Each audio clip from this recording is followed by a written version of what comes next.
Hey parents and coaches, are your kids using the right glove? The most important skill for youth athletes to learn is how to play proper catch. The problem is, most youth gloves are made with bad leather and are too big for small hands. They actually make it harder to play catch. That's why former Major League Baseball shortstop Kevin Smith created Cali gloves. Cali gloves are crafted from 100% Japanese kip leather and are the perfect size for kids. All Cali gloves come with palm slits, finger loops, and elastic wrist lacing that encourage proper hand placement, the right closing patterns, and give kids more confidence to go make plays. Cali gloves even allow parents to break in the glove without stretching out the fit. It's the glove Kevin wishes he had growing up, and the glove all his teammates want for their kids. Visit caligloves.com to learn more and help your kids play better catch. That's Cali Gloves, K-A-L-I gloves.com. Welcome to this week's edition of In the Clubhouse with EMD Baseball. I'm Andy Kirikides, joined by my wonderful co-host, Mr. Keith Glasser. How we doing? Great. How are you? Good. Want to talk about persistence.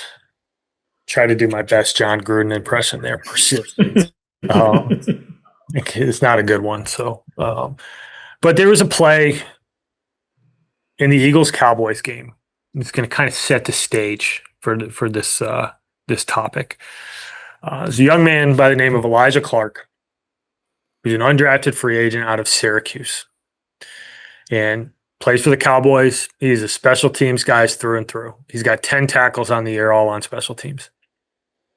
Last night, and this is floating around Twitter, he made a super impactful play, even though the Cowboys ended up not scoring, but a super impactful play nonetheless. There's about 5 minutes and 41 seconds left on the clock, and the Cowboys are punting to the Eagles in a tie ball game after coming back from being down 21-0. Sore spot for the Eagles.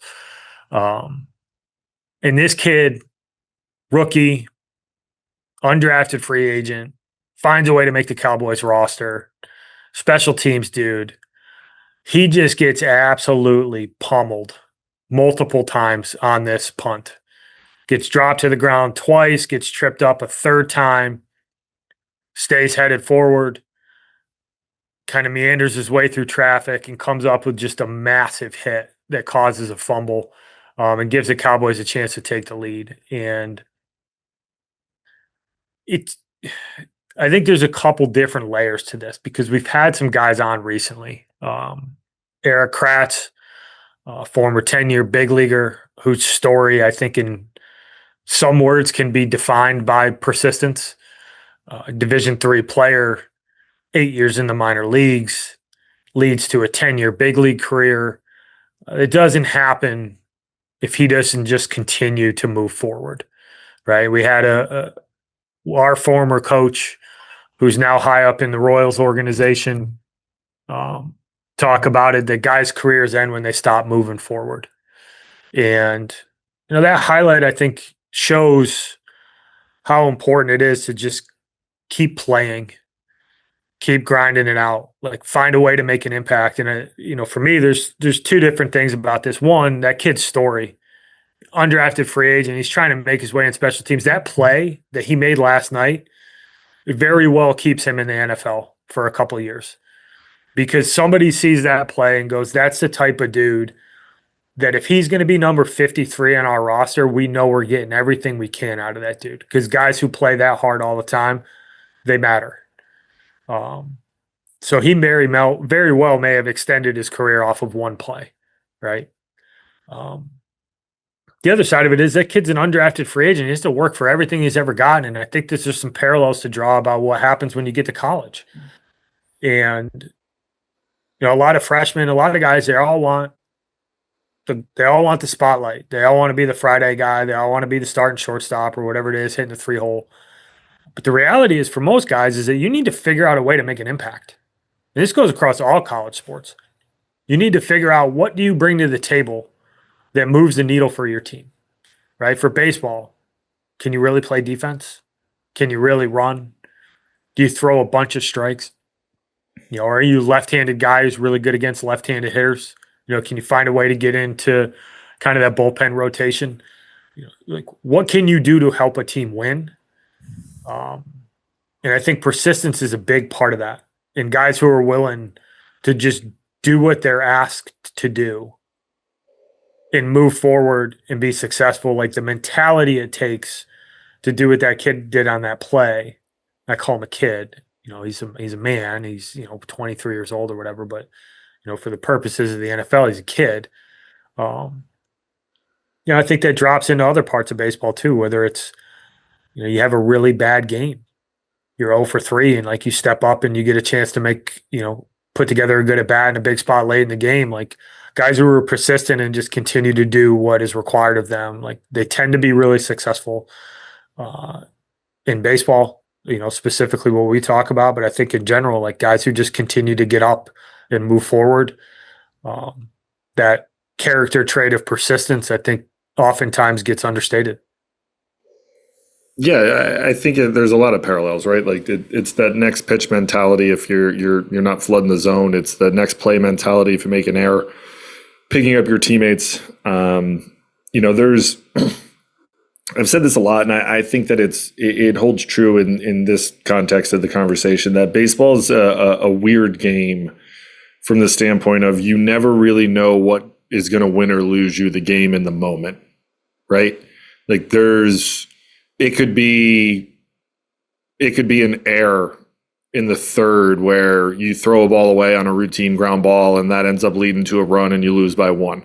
Not to say that's the exact play, but you run it back and that play doesn't happen, maybe we're tied. You know, it's the taking the extra base on a ball hit to the outfield that the outfielder, you know, bobbles and you don't stop running and you get to second base. Now you're in scoring position and you bleed a ball through and that scores a run. And, you know, now you're up by 1 and you ultimately end up winning by a run. Not to say that that's not the reason in the 5th inning, but you can go back to certain plays over the course of 9 innings and look at it and be like, well, if that hadn't happened, you know, we might be in a different spot. And, you know, it holds true. Like you said, you could be, you know, 0 for 4 with 4 punchies and come up in a spot in the 8th or 9th inning with runners on. And like those 4 previous at bats don't matter in that moment. What matters is what you can do to help the team and yourself ultimately in that moment to be able to get a win. And it might be laying down, maybe it's 1st and 2nd with nobody out and you got a sack bunt to get them over and you lay down a great bunt and maybe you beat it out and it's bases loaded. Maybe they throw it away and you score a run and you reset with 1st and 3rd, you know, whatever it might be. Maybe you bang a ball back through the middle and, you know, the winning run scores.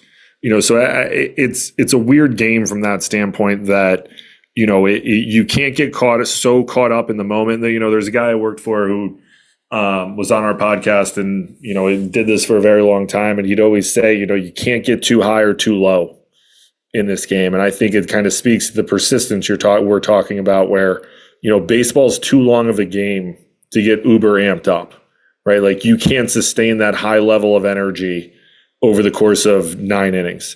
You also can't get too low because then you can find yourself in that rut of being too low and you can't pull yourself out of it. And it bleeds into other aspects of your game.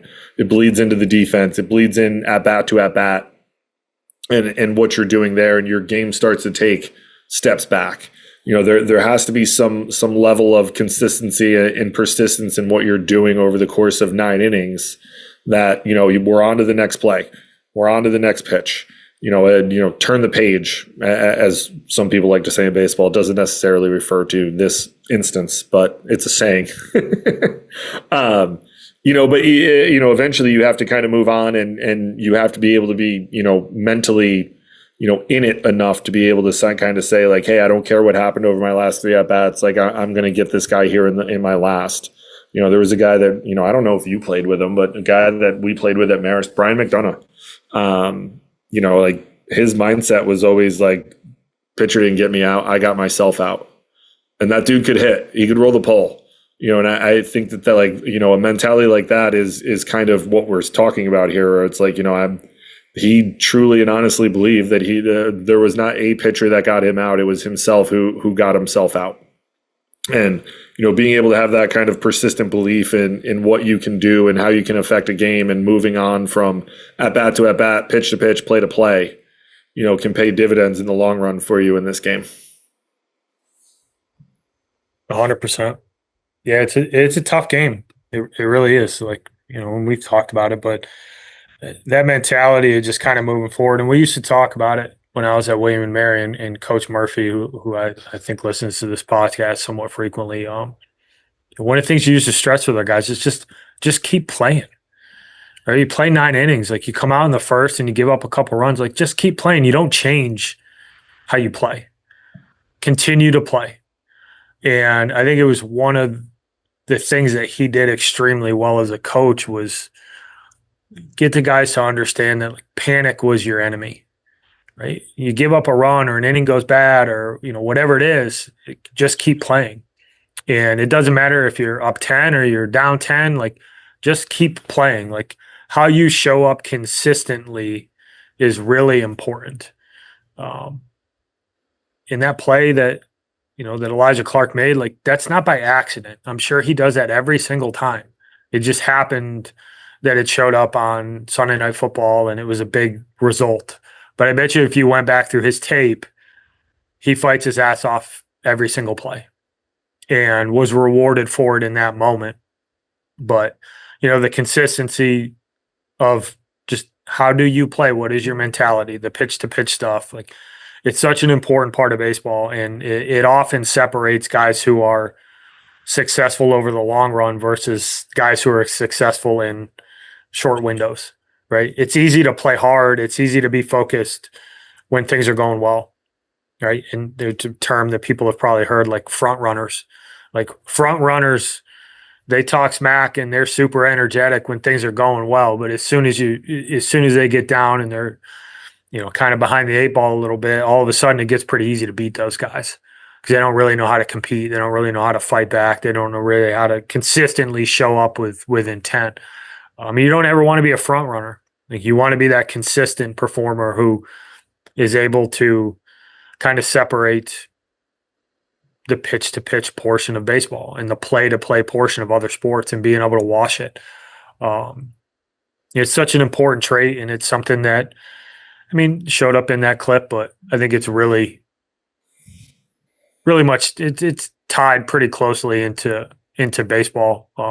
Kind of when you zoom out a little bit and you start to look at what that consistent effort and consistent focus brings to the table. And, we've watched it play out with players. The guys who have that type of mentality, they tend to do really well, or at least they tend to perform at the level that they should perform at.